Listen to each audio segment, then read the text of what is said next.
What's up, everybody? Welcome to the InCntrl Gaming Podcast, and we are here right after the EA press conference at E3.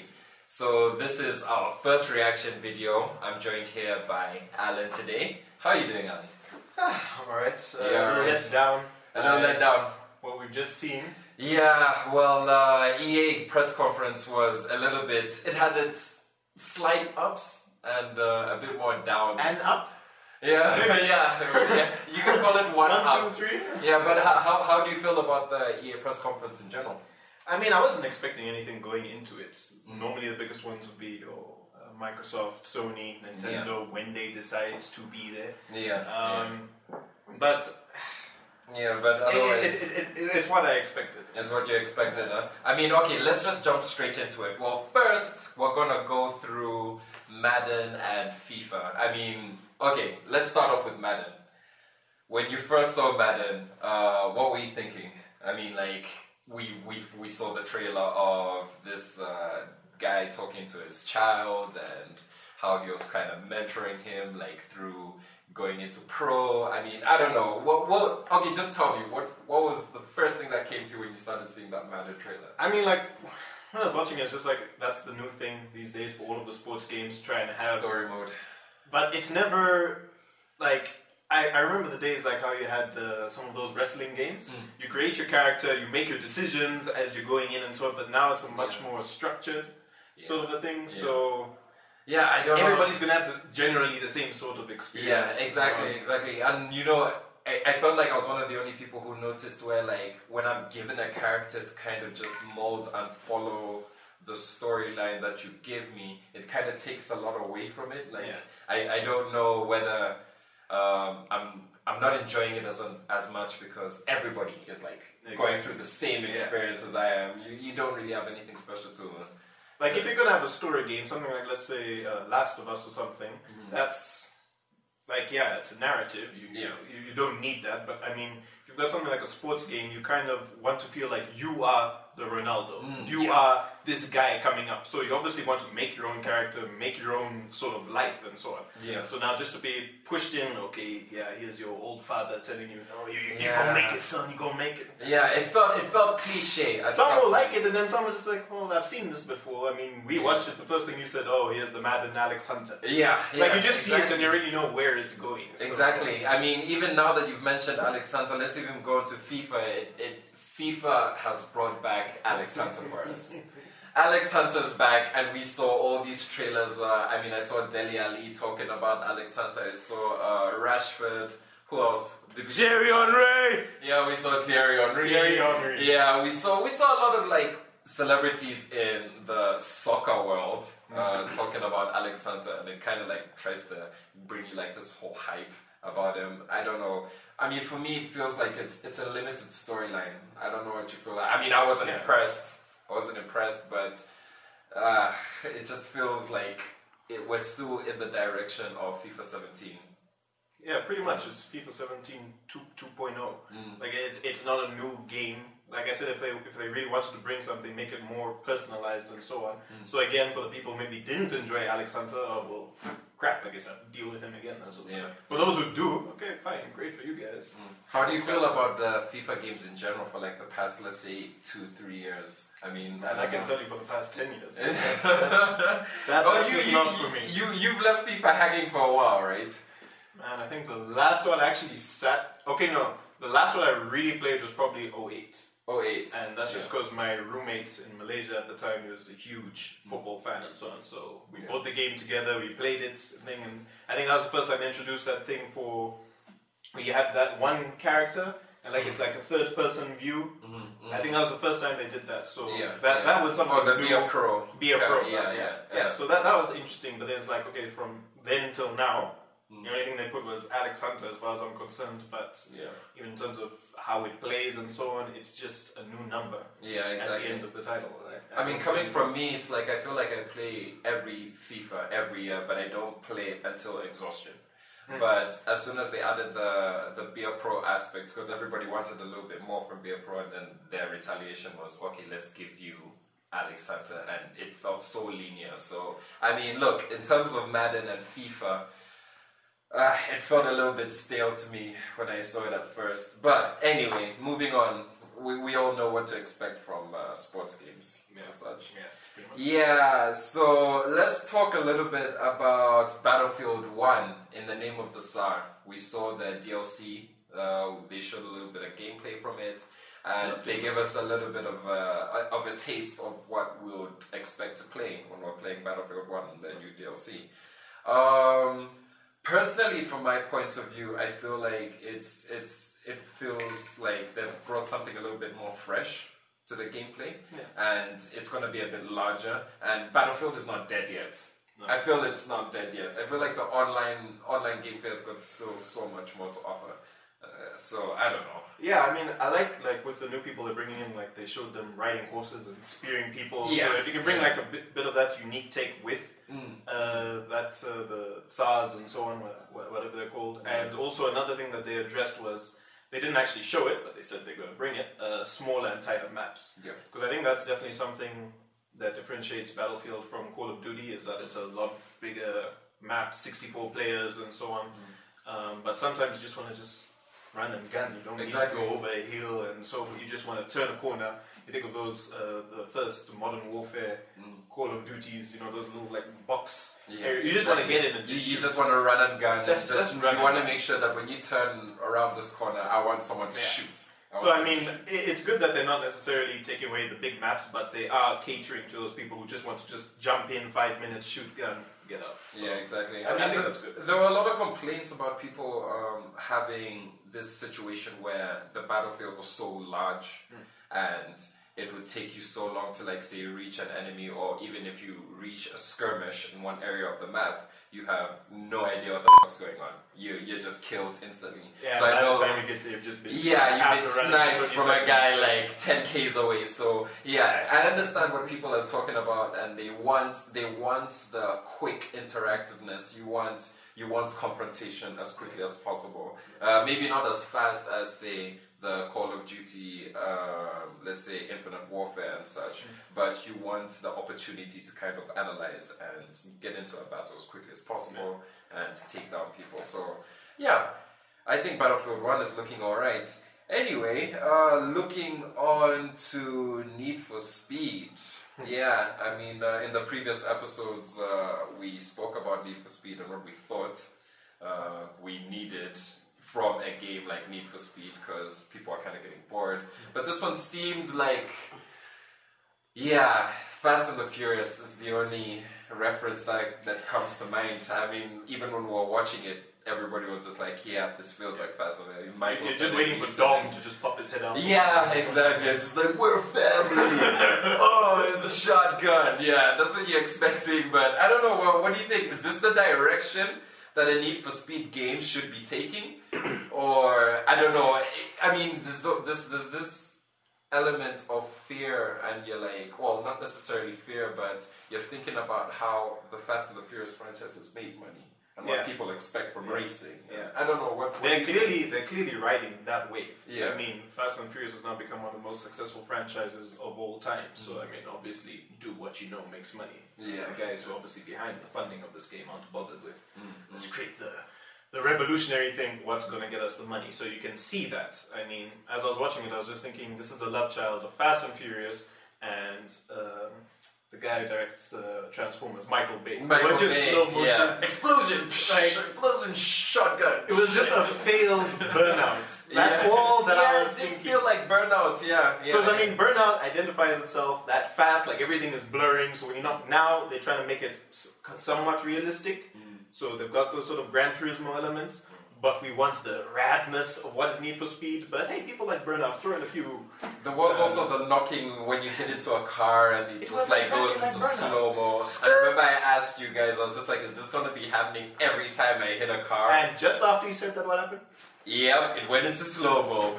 Flips. Yeah, so, I mean, well, look, it's the first look at it. I just hope that it doesn't feel like a Burnout. An exaggerated Burnout, because we liked Burnout. Burnout was awesome. Yeah, but the thing was, it identified itself. Like I'm saying, the music, it didn't take itself seriously. Yeah, exactly. This is trying to be everything. So can you do that and pull it off can you successfully, balance it? you'll just be comparing it to everything else. So, I mean, to answer, like, do I think it will be successful? I think for the guys who like that, the Fast and Furious people, they will enjoy it, especially the single player campaign. For guys like me who hate Fast and Furious with a passion, like, that's just a straight up no. Yeah. But the one thing that I was interested in that they just touched on, and they said later on tonight they're going to be showcasing it, is it looks like they might be bringing back that customization that we kind of saw from. That's what people want. That's what I want. Yeah. Like they were changing the colors on each and every part of the hood, the side. They were changing the bumpers and so on, and you see that from Underground 2, which really makes your car feel like it's my car. We can all have the exact same car, but the way you've done the spoilers or this or that, it just feels more personalized. Yeah, if they pull that off, I'm definitely looking forward. The element of customization always gives you that personal attachment to building a car and changing all the specs of it. And if you can use this car in these cinematics and you're looking cool, I mean, as I say, my theory has always been, if I'm gonna get a racing game, I wanna feel cool doing it. I don't wanna feel like I'm in a pit lane and I'm a professional racer and my character's just a stale guy who you can't even. I just want to feel cool. So if you give me the option of customizing and also using this in these amazing cinematic race sequences, then I'll be totally fine with it. So yeah, let's see how we're gonna go from there. And I hope Need for Speed. Well, I hope. Well, I didn't see too many negatives. I don't know. I didn't see too many. My reaction was, not bad. I don't know what you think. They didn't really show anything that might be new or different, but yeah. Doesn't necessarily mean it'll be a bad game, but just what we've seen from it. Yeah, exactly. Alright, then moving on to another game that we saw tonight. This is from the creators of Brothers: A Tale of Two Sons. I tell you. Yeah, so the name of this game was A Way Out, and A Way Out has got the option, well, it is required for you to play split screen. It's heavily emphasized on that. Yeah, it's heavily emphasized on the two-player split screen aspect of you. It's pretty much Prison Break. Prison Break. That's it. Yeah, it's a Prison Break game. Season 1 and 2. Yeah, Season 1 and 2. Yeah. And when I saw this at first, I thought it looked surprisingly pretty good. I don't know why, it felt like the camera just over the right shoulder of the character just felt like a Last of Us kind of walk-through game. And the option of interacting with things around you, it seemed pretty good. But like I already said before, it felt like there's a lot of room to get it wrong. Yeah. I don't know what your first impression of this game. I'm leaving space for doubt for this one. My problem with E3 and just a lot of the video game announcements is I'm very optimistic. Like, Michael's always the type of person who'd be like, man, I'm like, come on, what they've showed. But I mean, I think we've learned in the past what they show isn't necessarily what you're going to get. So if they were to do the things that they're showing, that looks like a fantastic game to me. Like, I love the fact that while for one side, for one character, it's more of a cinematic, and the other person can still be moving around and interacting. So you can imagine if you've got like a scenario, and they said for different parts you can do it in different ways. Let's say you go and you cause a scene. So whilst that person is having that scene, maybe you go and you find a key under the laundry, so it feels like this is kind of a TV show that you and the person next to you are experiencing from kind of individual viewpoints, but you're seeing the whole overall story play out. And if they pull that off, I think it will be very interesting, because I love story games. Last of Us, you'll hear me say this like 1,000 times. Last of Us is like #1. So if they have a good delivery and so on, it can be very good. But I was worried when I saw it simply because it looked good and the gameplay looked good. I was simply worried because will that reach a point when we're playing this game? I mean, I don't want to think too much about it right now because obviously we've just seen a couple of minutes of it. But I was worried in the sense that if it's two-player co-op, right? Are we going to be reaching instances in the game where, say, I'm playing with you, Alan, and then you reach a point where it's time for us to interact, and you're pretty much just sitting there on the couch next to me, waiting for me for like 10 minutes to figure out what I have to do, and be like, oh shit, okay, now I figured it out, and you're busy there like, yeah, do this, and then you said, and then finally your character's just going to be sitting there for like 10 minutes and then we'll finally make it through? Or are they going to try to create this fluid experience where you're like, okay, I'm going to continue doing this until this person catches up to me? I don't know. I don't think that we should be thinking that far, but that's my fear of these co-op games that require a story. You see what I mean? It depends. If they can do it in such a way that, like, even while you're walking around, that character can be saying something like, we need a ladder or whatever, you know, giving those like subtle hints, but you know that, okay, maybe if this character is more stronger, he's the guy who's probably going to need to do it and so on. Yeah. So, I mean, thinking back to some of the co-op games that you've had in the past, they're not necessarily very story-driven. You think of the Fears and so on, where you've got two very different types of characters and so on. I've never really felt that sort of thing where the game kind of gets slowed. Like, you do obviously get like, come on, pick up the damn thing or whatever.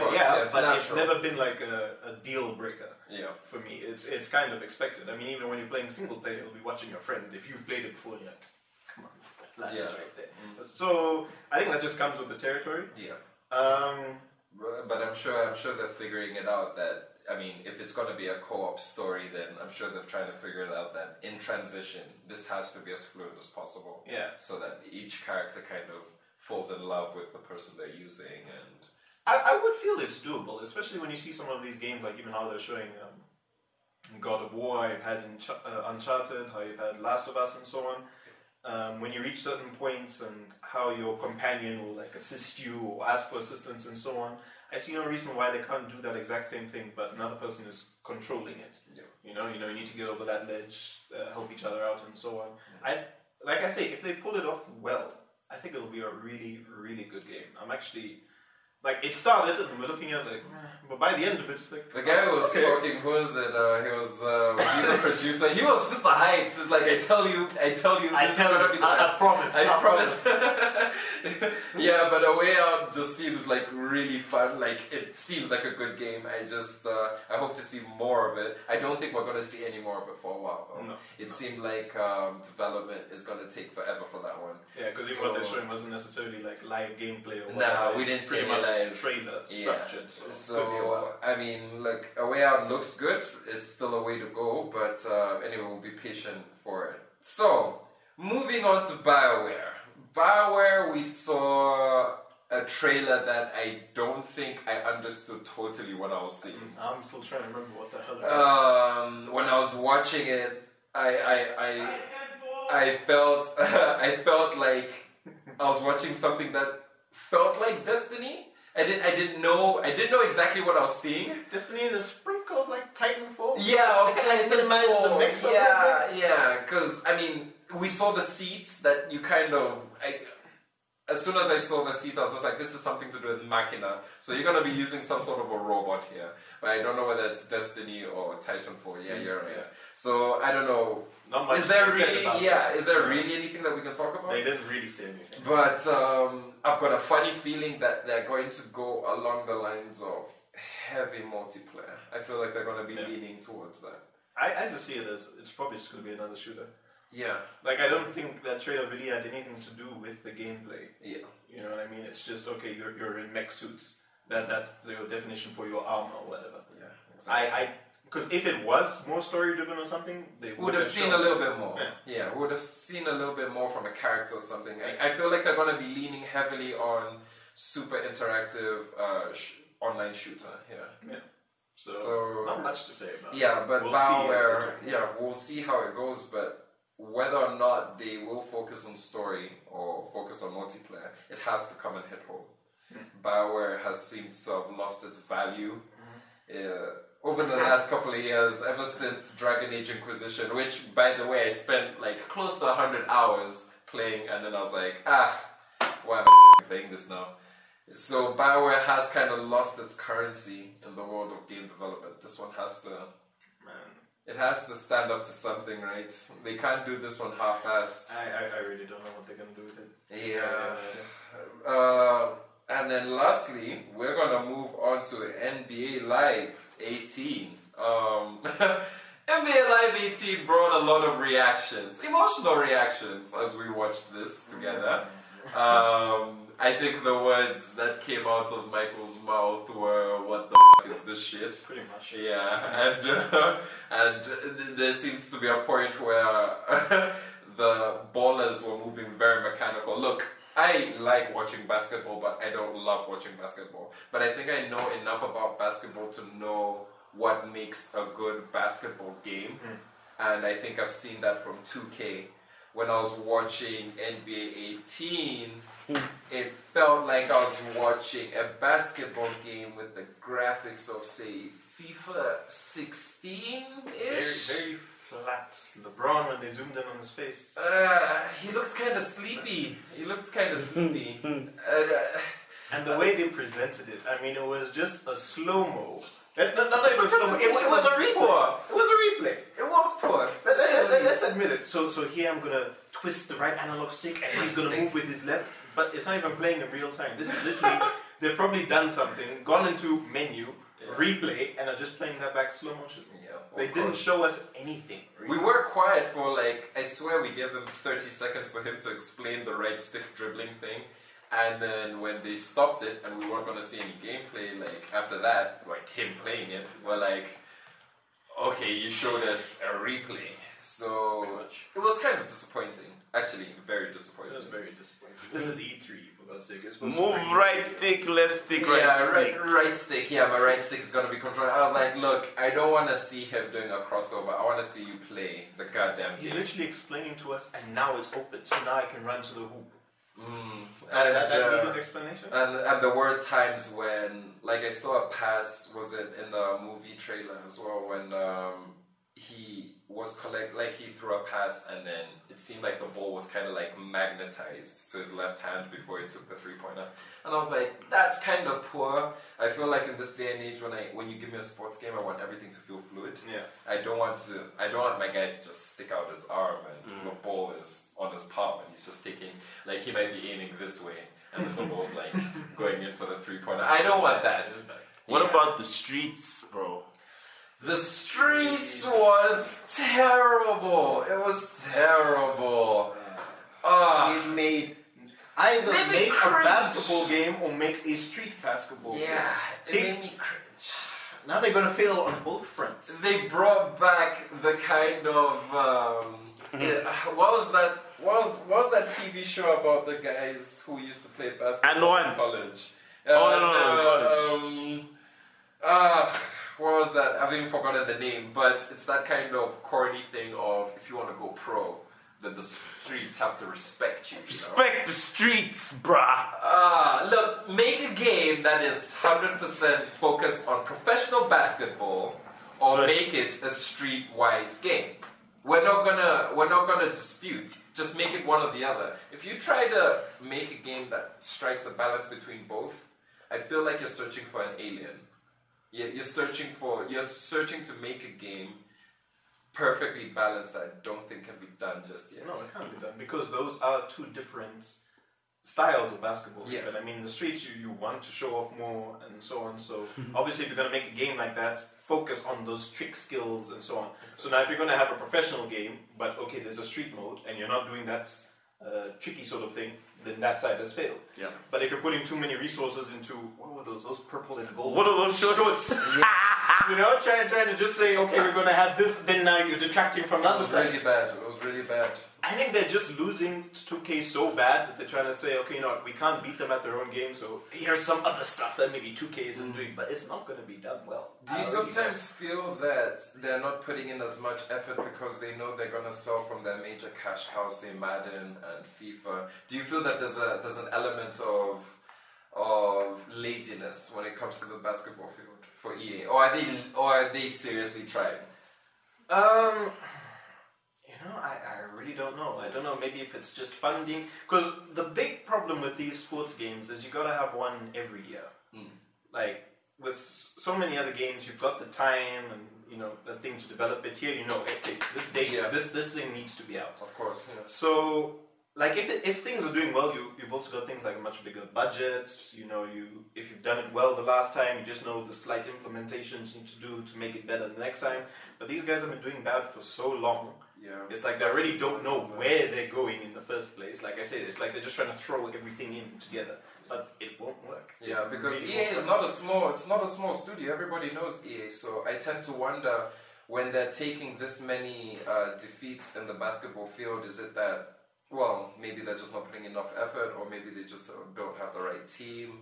But I mean, look, I just hope that it's better than what they showed us. And that's all I'm gonna say about EA. And you already know it has to come out by a certain date. So again. Yeah, of course. There's a heavy deadline. Deadlines are definitely there. So, other than that, that's pretty much all from the EA press conference from E3. Oh, but no, don't forget Battlefield. Oh, yeah. Big one. I nearly forgot Battlefield. The best part of the Battlefield. Battlefield actually blew me away in one aspect. Yeah, that was. The heroes in multiplayer. Darth Maul was kicking ass. Hell, he just busts into the room, just sees a stormtrooper and just picks him up and throws him. And I loved how droids were kicking ass in there as well. I know it was irritating Michael. Around. I know, and Michael's just like, what the I don't want to be killed by a droid. I'll be like, I'll be that droid I want any day. to kill him and just be teabagging with that droid. That'll just be so epic. What were your first impressions on Battlefield? I mean, I didn't play Battlefield 1. I played all of the original ones. But when I was looking at some of the reviews, one of the biggest things that caught my attention was the fact that they're trying to make it accessible to everyone, not just the hardcore players. So they had certain elements of it that were a lot easier to play. So for example, if you're running in third person, the accuracy of shooting in third person was exactly the same as you holding that up to your eyesight. Yeah. So there's no need to hold it up to your eyesight. Whereas if you've got your traditional first person shooters, you get that accuracy, but now you're sacrificing speed and so on. Yeah. So there's that trade-off. Yeah. Now, as I'm watching this, I can see when that bot went into that zoom mode, he was moving slower. So it looks like they're definitely addressing a lot of the problems that they had in 1. Yeah. And they're just adding to those. There was also the complaints of no classes and so on. Yeah, Battlefront 1, Battlefront 1 was, I mean, there were a lot of complaints about Battlefront 1 in the sense that they felt limited. I mean, everybody was complaining about not being able to do as much as they wanted to do when they were playing online, let's say, in comparison to other shooters online. This one feels like you do have a little bit more flexibility. A little bit more flexibility. Now you can... Well, the flying seemed kind of good, though. Yeah, that definitely looked improved. Yeah, the flying seemed a little bit good. Yeah, I mean, it seemed faster. Yeah. It seemed smoother. Oh, man, I mean, like... They literally saw and then you saw, just saw the happened collision. That guy who just didn't know what he was doing and he hit straight into a building. Killed yourself. Yeah. That was kind of funny. And Darth Maul was absolutely kicking ass with his double lightsaber there. Just slashing Han Solo. Like Yeah. It seemed pretty good. But other than that, I don't know if it's something that I would generally get super hyped about. It seemed fun though. It seemed fun. I mean, I loved the ones. And there was also that free DLC that excited people. Everybody was saying that it was all free. So I don't know. With that girl with the amazing legs, she was talking about DLC. I was listening to everything she was saying. That DL. Yeah, but I don't know. Apart from that, it seemed like a fun game. I don't know if I should be totally excited about it right now. I mean, it can blow me away totally. I think we should be. My only concern is the longevity of it. So obviously, they'll need to be bringing a lot more maps because the one that they showed us, it looked like a mission where the one side was supposed to get a tank to this one building, and if they succeeded, that enters now phase 2, which is now to try and defend the base for as long as possible. I'm assuming until reinforcements arrive or whatever. So you obviously expect your things like your just general deathmatch and so on, but they've got a lot of campaigns that feel like this is something that could have happened in the movie. This was a mission. If they have those will be great. But then if you play that 1, 2, 3, 4, 5, 10 times, then will you want to play it some more? You'll just be doing your deathmatch and so on. So if they're updating that more often, I think that'll give it like a long life. But I think definitely those first dozens of hours you'll be playing it, you will be enjoying it from what they showed. And you bring up a good point about longevity because Battlefront 1 also had the same feel. People complained about enjoying themselves with Battlefront, but it died out very quickly. Yeah. And I had the same feeling as well. I must have played about, say, 10 online matches, and then I was like, look, I'm kind of bored. Yeah, so I hope the longevity of Battlefront 1 keeps it going, because 2 seems like they might add a few more heroes, and obviously we can use everybody. We can use Rey, Darth Maul, Yeah, they Darth said from Vader. all 3 Yeah, timelines. yeah. So I hope that just keeps me on it, because 1 didn't, but this one might. And to be fair, that was the most exciting point of EA's conference for me. It really was. Alex Hunter didn't excite me. Need for Speed, explosions, boom boom, didn't do it too much. Like the things that I was waiting for, they didn't show. So it's not to say they won't be there, but it didn't show what I was waiting for. So it didn't really. And to be fair, I even went on record saying that these guys are only gonna come up with the heavy hitters, and I thought that they were gonna bring a little bit more to the table, but it seemed like it was a little bit of a disappointment. Yeah, I mean even the glitches with playing the things. Oh yeah, there were. did we see some NBA? Take it back to the streets. With the shots there, guys. We saw some NBA during the Star Wars. But anyway, that's what we have from the EA press conference from E3, and we'll be covering pretty much all the conferences from InCntrl. So next you'll probably see us with Ubisoft, right? We're going to be doing Ubisoft next. We'll be doing Ubisoft. Hopefully you'll be able to hear us. We'll probably be wrapped up in scarves and everything, because it's going to be... Because it's cold! No, it's Microsoft, you guys. Is it Microsoft. Come on, Microsoft. Come on. It's It's all about Microsoft this year. Yeah, That's so Scorpio. we're going to be talking about the Scorpio and Microsoft most likely. Let's try not to get Michael too excited. So, yeah, we'll see you in the next video, and take care. Peace.